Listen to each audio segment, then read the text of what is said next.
बात नहीं है। अगर आपको अब तक ज़कात के बारे में किसी ने नहीं बतलाया है तो आइए मैं आपको बतलाता हूँ। प्रधान जी, आपको मालूम होना चाहिए कि जिस तरह हर मुसलमान पर नमाज रोज़ा फ़र्ज है, इसी तरह हर ऐसे शख्स पर ज़कात देना भी वाजिब है जिसके पास शरीयत के मुकर्रर करदा निसाब के मुताबिक माल हो।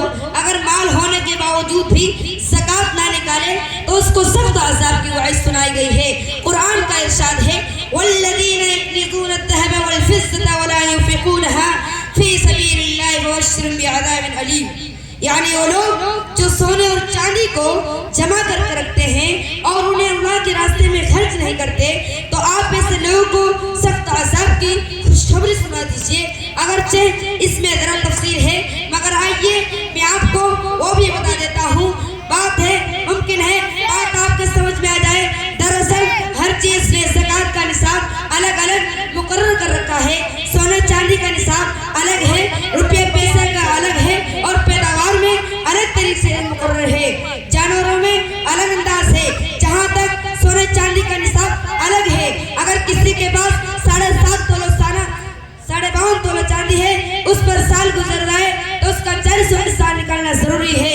इसी तरह पैदावार में उसके मुतालिक शरीयत ने फरमाया कि अगर पैदावार इस जमीन की हो जिसकी सिंचाई करनी पड़ती हो तो उस पैदावार में से 20वां हिस्सा ज़कात के तौर पर निकाला जाएगा, और अगर बगैर सिंचाई के पैदा हो तो उसका 10वां हिस्सा निकालना लाजमी है।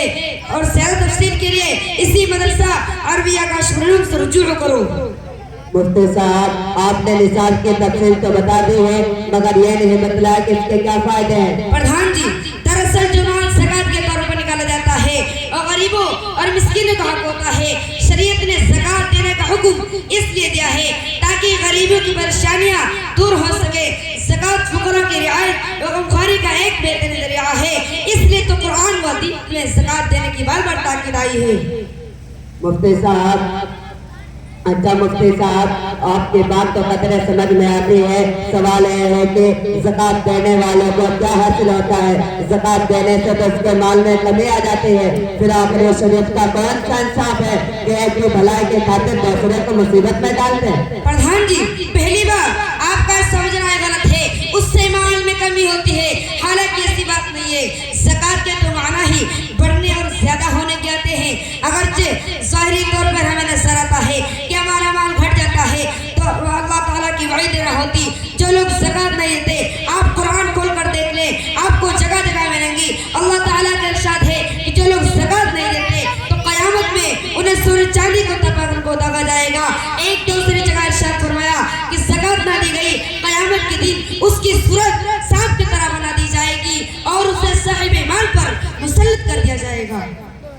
अच्छा मुफ्ती साहब, ज़कात न देने पर इसी तरह का आज़ाब दिया जाएगा? प्रधान जी, ये तो आखिरत का मामला है, खुद दुनिया का मामला यह है कि ऐसे लोगों के माल को खुदा किसी न किसी सूरत से ज़ाय कर देता है। और उसका अंदाजा तो आपको भी होगा कि जो लोग एक पैसे गरीब को नहीं देते उनकी क्या हालत रहती है।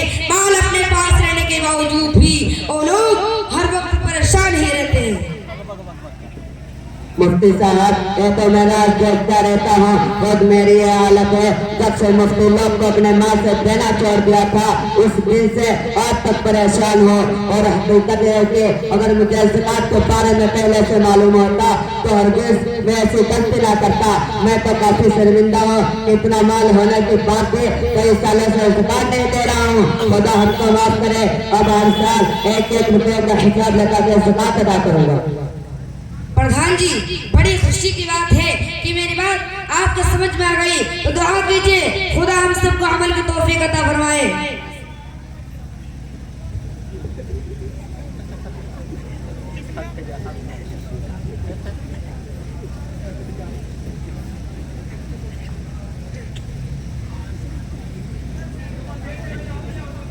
प्रधान जी, आपका नाम क्या है? मोहम्मद गुफ्तार। गांव का नाम? केशवापुर। कितनी की रसीद कटवाना है? 7,000।